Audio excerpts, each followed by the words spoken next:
ராதே ராதே. இன்றைக்கி நம்ம ஒரு இளநீர் பாயசம் பண்ண போகிறோம். அதை வந்து வேறு ஒரு வித்தியாசமான முறையில் இங்கே அடுப்பு வேலை இல்லாமலே நம்ம அப்படியே வச்சு கலக்கிற மாதிரி ஒரு பாயசம் பண்ண போகிறோம். ரொம்ப நல்லாயிருக்கும். எல்லோரும் பார்த்து செஞ்சு பாருங்கள். தனியாக இதுலேருந்து வழுக்கையை தனியாக எடுத்து வச்சுக்கணும். நம்ம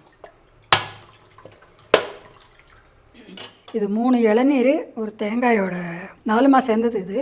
இது இவ்வளோ இருக்குது. நமக்கு எவ்வளோ வெல்லம் வேணுங்கிறதுக்கு நம்ம பொடி பண்ணிக்கணும். அதை கிட்டத்தட்ட 100 கிராம் இருக்குது இதில் வெல்லம். இவ்வளோ வெல்லம் வேண்டியிருக்கும். அது வெல்லத்தை இந்த மாதிரி நல்லா பொடி பண்ணி எடுத்து வச்சுக்கணும். தேங்காய் பால் வேணும் நமக்கு. அது வேணுங்கிறதுக்காக ஒரு தேங்காய் ஒன்று உடைச்சிருக்கேன். அதை திருவிக்கிறேன். நல்லா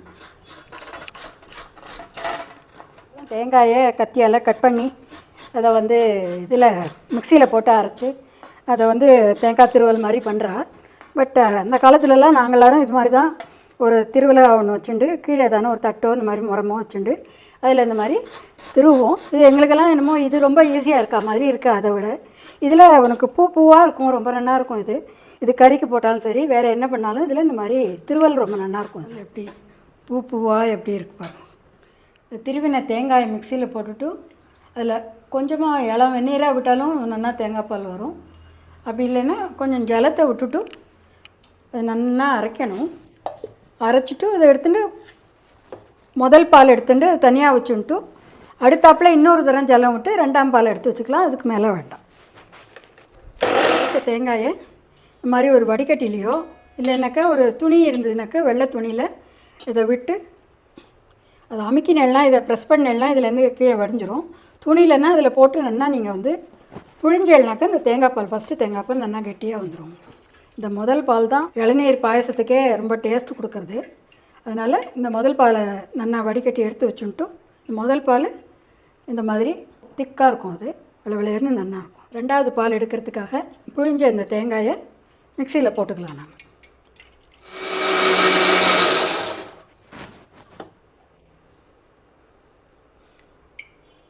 இந்த தேங்காயை புழிஞ்சு எடுத்த இந்த சக்கை இருக்குது இல்லையா, இந்த சக்கையை அநேகமாக எல்லோரும் தூக்கி எறிஞ்சிடுவா. அப்படி தூக்கி எறியாமல் என்ன பண்ணணுன்னாக்கா இந்த சக்கையில் பச்சை, பிங்க்கு, நீலம், மஞ்சள் இந்த மாதிரி இந்த கலர் பொடியை இதில் கலந்துட்டு இதை அப்படியே வெயிலில் காய வச்சோம்னாக்கா நம்ம நவராத்திரியும் போதோ இல்லை வேறு ஆற்றுல விசேஷம் நடக்கும்போதோ கோலம் போடும்போது இந்த கலர் பொடிக்கு இதை நம்ம யூஸ் பண்ணுறோம்னா ரொம்ப அழகாக இருக்கும். அது அந்த காலத்துலலாம் அப்படி தான் பண்ணுவோம். நாங்கள் நம்ம தேங்காய் பால் எடுத்தோம் இல்லையா, அது முதல்ல எடுத்த பால். இது எப்படி திக்காக இருக்கு பாருங்க. அது நம்ம பால் காய்ச்சிற பால் மாதிரி இருக்கு பாருங்க. இது வந்து 2ஆம் தரம் கொஞ்சம் ஜலம் விட்டு எடுத்தது. இது கொஞ்சம் தின்னாக இருக்கு பாருங்க. அதை விட இளநீர் உடச்சி எடுத்துட்டு அந்த வழுக்கை எடுத்து இந்த மாதிரி வச்சுட்டு இல்லையா, அதில் நல்ல டெண்டராக இலசாக இருக்கிறத எடுத்து இது மேலே வச்சுட்டு படிப்படியாக கட் பண்ணணும். ஆனால் இந்த இளநீர் வழுக்கை எடுக்கும்போது அதுக்கு பின்னாடி இந்த மாதிரி இந்த ஒரு லைட் ப்ரௌன் கலரில் ஒரு இது இருக்கும். அதில் அதை நம்ம எடுத்துட்டு வெறும் இந்த தேங்காய் வழுக்கையும் தேங்காயும் மாத்திரம் நம்ம எடுத்துக்கணும். அதை தான் நம்ம கட் பண்ணணும். இது வராத பார்த்துட்டு ஒட்டை நல்லா பார்த்து எடுத்துட்டுணும். நம்ம இப்போ நல்லா பொடியாக கட் பண்ணிக்கணும்.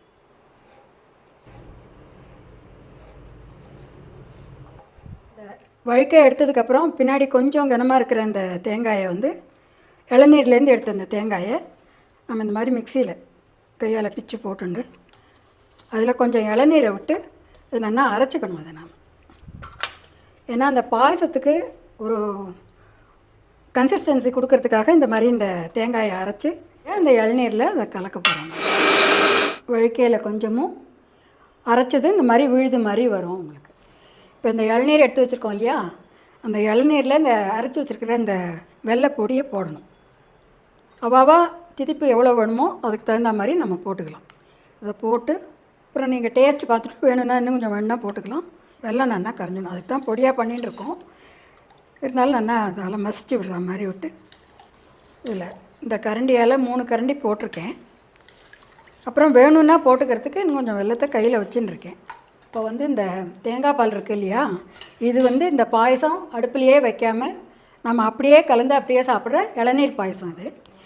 இப்போ நம்ம வந்து இந்த தேங்காய் பால் இருக்குது இல்லையா, அந்த தேங்காய் பாலை நீங்கள் அடுப்பில் அப்படியே வச்சிங்கன்னா அது வந்து திரிஞ்சு போயிடும் உங்களுக்கு. அது அப்படியே தேங்காய் பால் அடுப்பில் வைக்கணுன்னா அதில் கொஞ்சம் மாவு எதான்னு போட்டு கரைச்சிட்டு அதுக்கப்புறம் கொதிக்க வச்சிடலாம். அது தெரியாது உங்களுக்கு. அப்புறம் இந்த இளநீர் பாயசத்தை வேறு மாதிரியும் பண்ணின்னு இருக்கா எல்லோரும். அது வந்து எப்படின்னாக்கா, இந்த பாலை நன்னா ஒரு கிட்டத்தட்ட 1 லிட்டரோ 1/2 லிட்டரோ வேணுங்கிற அளவுக்கு பாலை வாங்கி நன்னா அதை குறுக்கி 1/2 லிட்டர் வச்சேன்னா அது 1/4 லிட்டர் ஆறா மாதிரி அதை குறுக்கிட்டு இந்த ஏடெல்லாம் அதுலேயே இருக்க மாதிரி கலந்து விட்டுப்பா.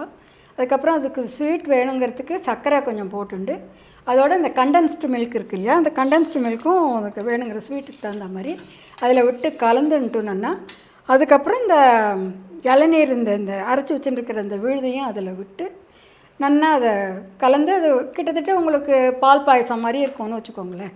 அது மாதிரி இருக்கும். அந்த மாதிரியும் பண்ணலாம். இது ஒரிஜினலாக இளநீர் தேங்காய் இது மாத்திரம் வச்சு பண்ணின பாயசம். இது இளநீர் பாயசம். இது எப்படி நன்னா வெள்ளைப்பொடி இல்லாமல் நன்னா கரைச்சுட்டுருணும். அந்த மாதிரி இந்த இளநீரை இதை கொஞ்சம் பெரிய பாத்திரத்தில் விட்டுக்குவோம்.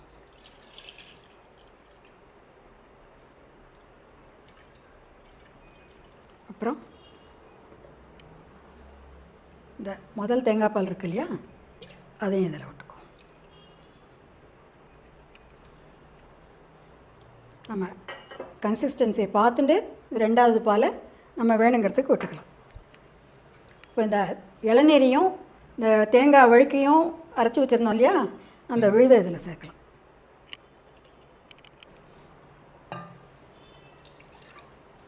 இந்த தேங்காய் பால் 2வது தேங்காய் பாலை விட்டு அலம்பி இந்த ஏனத்தை இதில் விட்டுருக்கலாம். இப்போது இது எல்லாத்தையுமே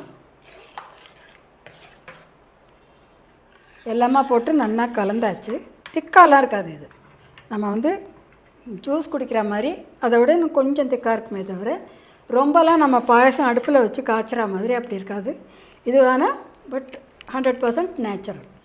இப்போ இங்கே கட் பண்ணி வச்சுருக்கோம் இல்லையா, இந்த தேங்காய் வழுக்கையே இந்த இளநீர் பாயசத்தில் சேர்த்துடணும். சேர்த்துட்டு நல்லா கலந்து விட்டுட்டு வேணும்னாக்கா நீங்கள் இதில் வந்து ஏலக்காய் பொடி போட்டுக்கலாம். ஏலக்காய் பொடி இல்லாமையும் தேங்காயும் இந்த வெல்லமும் அவ்வளோ நல்லா வாசனையாக ரொம்ப நல்லாயிருக்கும். சாப்பிட்டு பாருங்க, நல்லாயிருக்கும். எல்லாருக்கும் பிடிக்கும்னு நினைக்கிறேன். ராதே ராதே.